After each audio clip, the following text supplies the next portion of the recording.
디모데전서 3장 1에서 16절 말씀입니다. 3장.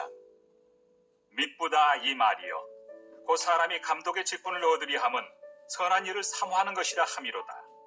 그러므로 감독은 책망할 것이 없으며 한 아내의 남편이 되며 절제하며 신중하며 단정하며 나그네를 대접하며 가르치기를 잘하며. 사랑하는 형제 여러분, 5월 13일 금요일 저녁 묵상에 오신 것을 환영합니다. 디모데전서는 바울이 에베소 교회의 목회자 디모데에게 보내는 첫 번째 목회 서신입니다. 이 장에서는 진리에 근거한 그리스도인의 기본 생활 질서를 가르쳤습니다. 기본 태도로서 모든 사람의 구원을 위하여 기도와 간구와 도구와 감사를 하라고 교훈한 것을 전제로 하여서 남자들은 혈기의 약함으로 분노와 다툼이 없이 거룩한 손을 들어 기도하라고 했고요.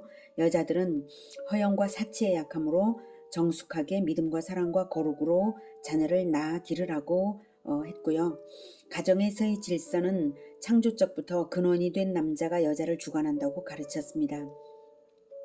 이렇게 성도의 생활 질서가 바로 잡힐 때 비로소 하나님께서 바라시는 바 모든 사람이 구원을 받으며 진리를 아는 데 이르도록 하나님께 협력이 되는 것입니다. 예수님이 십자가를 지신 것도 모든 잠재적 성도, 즉 모든 사람을 위하여 대속 제물이 되신 것입니다. 그러므로 진리에 합당한 성도의 기본 생활 태도가 그러해야 하나님께, 예수님께 협력이 된다고 가르친 것입니다. 남자는 화평과 거룩한 기도, 여자는 정숙과 믿음, 사랑의 자녀 양육입니다. 이제 3장은 감독과 집사의 표본을 가르칩니다. 감독은 일반적으로 장로라고 하는 직분의 내용이 감독으로 보고 감독이라 한 것이고요. 집사는 집사입니다. 감독과 집사, 즉 장로와 집사는 교회에서 선발되는 자들로서 더욱 모든 성도들 중에서도 모범이 되어야 하므로 신앙 인격 측면에서 어떤 자격을 두어야 하는지 구체적인 지침을 주었습니다. 감독은 초대교회 당시 가르치는 일과 교인들의 생활 전반을 보살피는 일을 맡았고요. 집사는 교회의 재정과 행정 업무를 맡으면서 감독을 보좌했습니다. 1절. 미쁘다 이 말이여, 곧 사람이 감독의 직분을 얻으려 함은 선한 일을 사모하는 것이라 함이로다. 예, 바울이 아주 감격적으로 말하고 있죠. 먼저는 감독의 직분을 사모하는 자의 태도를 아주 감격적으로 칭찬했습니다. 감독의 직분을 사모하는 것은 곧 선한 일을 사모하는 것인데요. 선한 일을 일회적으로 해보겠다는 것이 아니라 평생 선한 일을 사모하여서 행하겠다고 직분을 얻으려 하는 것입니다. 마치 좁은 문으로 들어가면 좁은 길을 계속 가게 되는 것처럼 감독의 직분을 맡으면 선한 일이 늘 주어지고 저절로 선한 일을 하는 자로 살아가게 되는 것입니다. 좁은 길을 사모하여서 좁은 문으로 들어가는 것입니다. 평생 예수 제자로서 고난을 당하리라고 결단하는 목회자의 자세에 비견할 만하죠. 그래서 바울이 감독의 직분을 사모하는 자들에게 감격하는 것입니다. 바로 이렇게 선한 일을 사모하여 자원하는 마음이 가장 중요하고요. 그것이 곧 능력으로 나타납니다. 구약성경에서 처음으로 직분자들이 임명되게 된 것은 모세에게 장인 이드로가 제안해서 유래되었는데요. 그때 이드로는 말하기를 능력 있는 사람들은 하나님을 두려워하며 진실하며 불의한 이익을 미워하는 자라고 말했습니다. 진리를 바탕으로 한 올바른 태도에서 능력이 나오는 것입니다. 그리고 자발성에서 더욱 능력이 발휘되는 것입니다. 출애굽기 18장 20, 22절인데요. 네. 그들에게 율례와 법도를 가르쳐서 마땅히 갈 길과 할 일을 그들에게 보이고, 그리고 난 후 모세는 또 온 백성 가운데서 능력 있는 사람들 곧 하나님을 두려워하며 진실하며 불의한 의익을 미워하는 자를 살펴서 백성 위에 세워 천부장과 백부장과 50부장과 10부장을 삼아 그들이 때를 따라 백성을 재판하게 하라. 이렇게 장인 이드로가 권면을 했거든요. 그래서 그 권면대로 모세가 그렇게 뽑았던 일이 있습니다. 그래서 그 이후에 이스라엘의 규례가 된 것이죠. 자, 그래서 바울은 감독의 자격을 이렇게 제시했습니다. 2절. 그러므로 감독은 책망할 것이 없으며, 네. 선한 일을 힘쓰는 자이기 때문에 덕행의 전형이 될지언정 비행이 있어서 비난의 대상이 되어서는 안 됩니다. 다음, 한 아내의 남편이 되며, 네. 사별 후 재혼을 금하는 것은 아니고요. 다만 일부 다처는 안 된다는 것이고요. 불륜으로 둘 이상의 여자를 거느리는 것도 안 된다는 말입니다. 이혼 후 재혼은 원칙적으로는 예수님께서 이혼 후 재혼을 금하셨습니다. 모세의 율법에서는 이혼당한 여자의 경우에는 재혼을 허락했는데요. 이것은 재혼을 목적으로 이혼을 하는 남자들이 이혼 증서를 써주는 것으로 즉 여자의 재혼을 허락해 주어서 최소한의 여성 인권을 보장하는 것으로서 남자들의 잘못을 합리화시킨 타협안이었습니다. 그래서 예수님께서는 그것이 간음이라고 밝혀 지적하셨습니다. 누가복음 16장 18절에는 무릇 자기 아내를 버리고 다른 데 장가드는 자도 간음함이요 무릇 버림당한 여자에게 장가드는 자도 간음함이니라 이렇게 말씀하셨고요. 마가복음 10장 11, 12절에서는 이르시되 누구든지 그 아내를 버리고 다른 데에 장가드는 자는 본처에게 간음을 행함이요 또 아내가 남편을 버리고 다른 데로 시집가면 간음을 행함이니라 이렇게 말씀하셨습니다. 이렇게 분명히 가르치셨고요. 다만 둘 다 버림당한 경우라면 어떨지는 경우에 따라 판단이 다를 수도 있을 것 같습니다. 버림당한 경우에도 재결합의 가능성이 남아있는 경우라면 무릇 버림당한 여자에게 장가드는 자도 간음함이라고 가르치신 예수님의 말씀을 적용해야 한다고 봅니다. 결론적으로 단 한 명의 아내를 두어서 충실하게 부부의 연을 맺되 만일 재혼이라면 쌍방이 각각 전 배우자와의 재결합의 가능성이 전혀 없는 상태로서의 재혼이어야 한다는 것입니다. 전 배우자가 각각 다 재혼을 하여버려서 재결합의 가능성이 없는 경우 그런 경우라야 재혼의 정당성이 자녀들로부터도 인정될 것이라고 여겨집니다.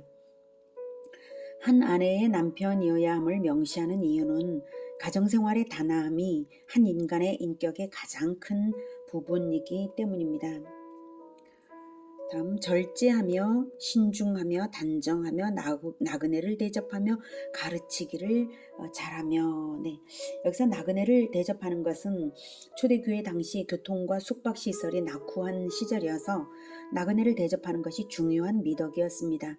더욱이 당시 기독교 박해가 심해서 박해를 당해서 도피 생활을 하는 그리스도인들이 많았고요. 또한 순회 전도자들도 많았기에 나그네를 대접하는 것은 믿음의 형제들에 대한 필수적인 덕목이었습니다. 가르치기를 잘하라는 것은 전도와 말씀 교제를 하는 것을 말합니다. 가르치는 은사가 있어야 하는 것은 아니고요. 가르치는 은사가 있든 없든 다만 자신이 먼저 복음의 진리를 잘 알고 그것을 늘 가르치는 사람이어야 감독의 직분자로서 합당한 것입니다. 그러니까 감독인 것이죠. 집사들과는 달리 다스리는 자이기 때문에 가르침을 기본으로 하는 자여야 합니다. 다음 3절. 술을 즐기지 아니하며 구타하지 아니하며 오직 관용하며 다투지 아니하며 돈을 사랑하지 아니하며 네, 술을 어쩌다 마신 것을 정죄하는 것은 아니고요.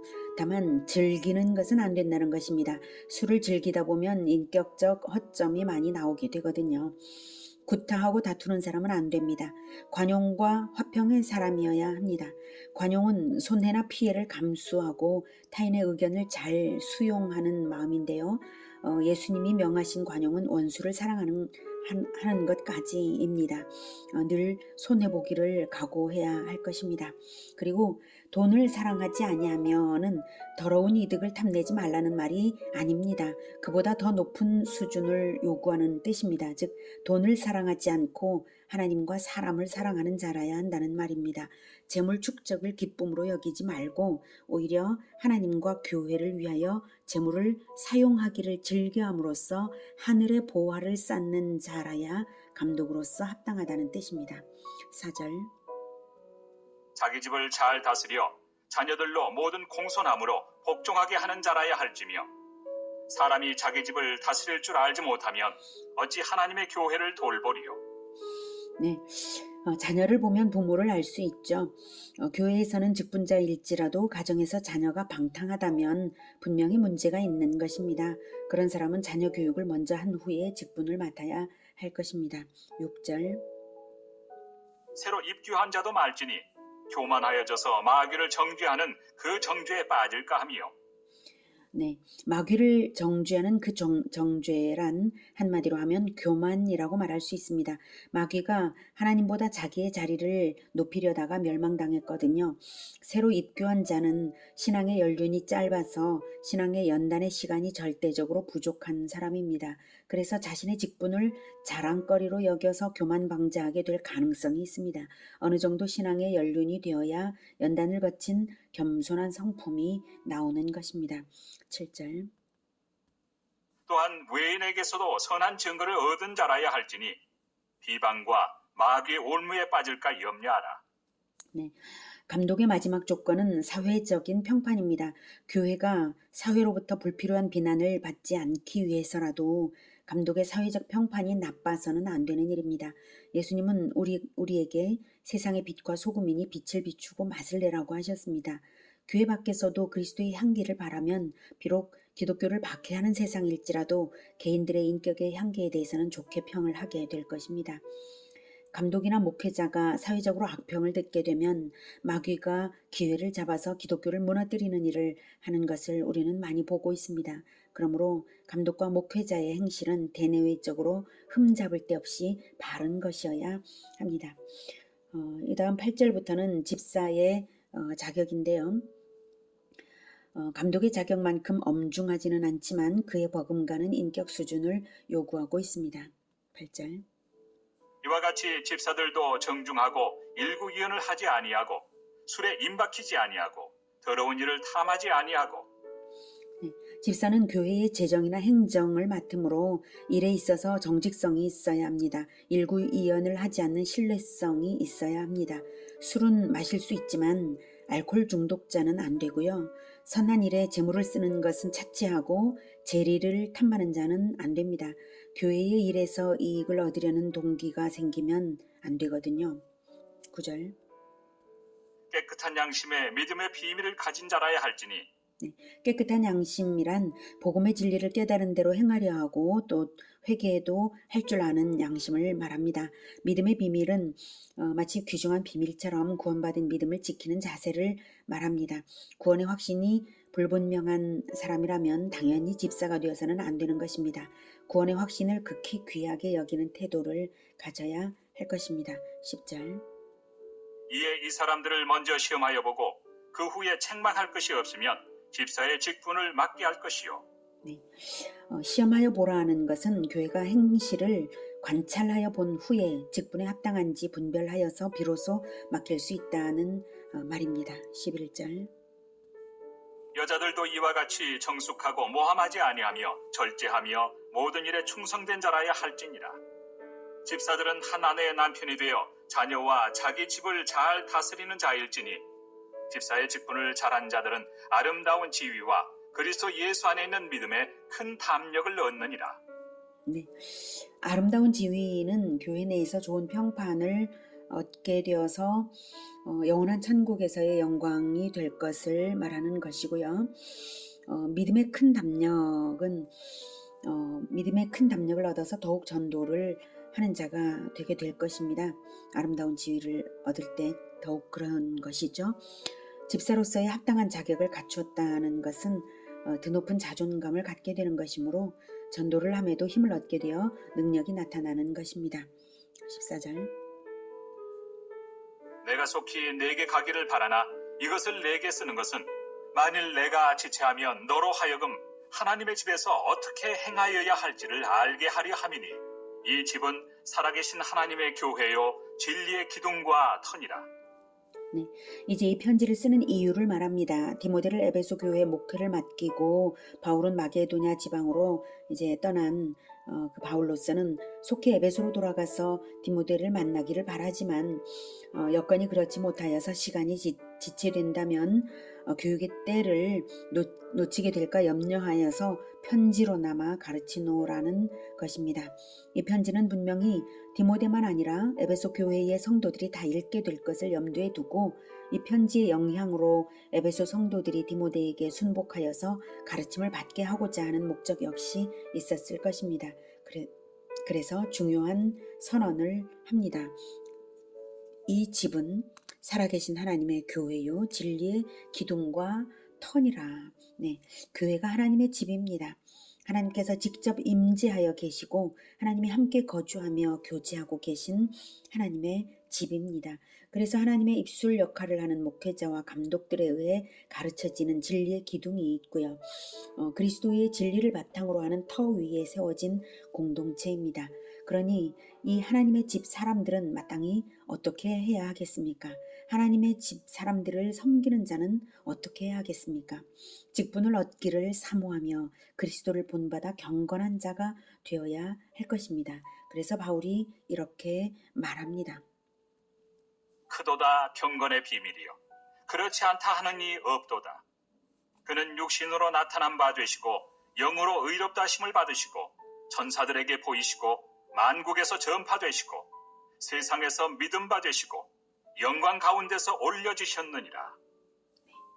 경건의 비밀이신 예수 그리스도께서 드디어 육신으로 나타나셔서 진정한 경건이 어떤 것인지를 삶과 죽음으로 본을 보여 계시하셨습니다. 그리고는 의롭다 인정받는 영이 되신 것이 부활로서 증명되셨습니다. 그리고 승천하여 천사들에게 보이시고 지금까지 만국에 전파되는 중이시고 세상에서 믿은 바 되시고 영광 가운데 올려지신 것처럼 다시 영광 가운데 재림하실 것입니다. 그렇게 삶과 죽음으로 본을 보이신 지극한 영광의 예수님을 통해 세워진 하나님의 집입니다. 그리고 바로 예수님의 성육신과 십자가와 부활과 승천과 이 모든 목적이 바로 하나님의 집을 세우고자 한 것입니다. 그러니 이 집을 섬기는 감독과 집사의 직분이 얼마나 영광스러우며 얼마나 경건한 자리여야 하는가를 감탄하고 있는 바울입니다. 우리가 맡은 직분은 천국의 직분이요 하나님의 집을 섬기는 지극히 귀한 직분입니다. 예수님을 대리하여서 하나님의 집을 세워가는 직분입니다. 성경이 가르치는 바와 같이 최선을 다하여서 마음과 뜻과 힘과 생명을 다하여서 하나님 사랑의 동기로 섬겨드리는 우리 모두가 되기를 기원합니다. 기도하겠습니다. 하나님, 우리를 충성되이 여기셔서 귀한 직분 주심을 감사합니다. 우리가 감히 감당할 수 없는 직분을 받았고 감히 설 수 없는 자리에 서고 있습니다. 하나님, 이 하나님의 집을 섬기는 자리에 서게 하셨으니 성령으로 충만케 하셔서 오직 예수 그리스도의 모범을 따라서 목숨을 다하여 하나님을 사랑하는 동기로 하나님의 집을 섬겨드릴 수 있게 도와주시고 잘 섬길 수 있는 경건함과 지혜를 충만하게 허락하여 주시옵소서. 예수님의 이름으로 기도드립니다. 아멘. 이어지는 시간은 개인 기도 시간입니다.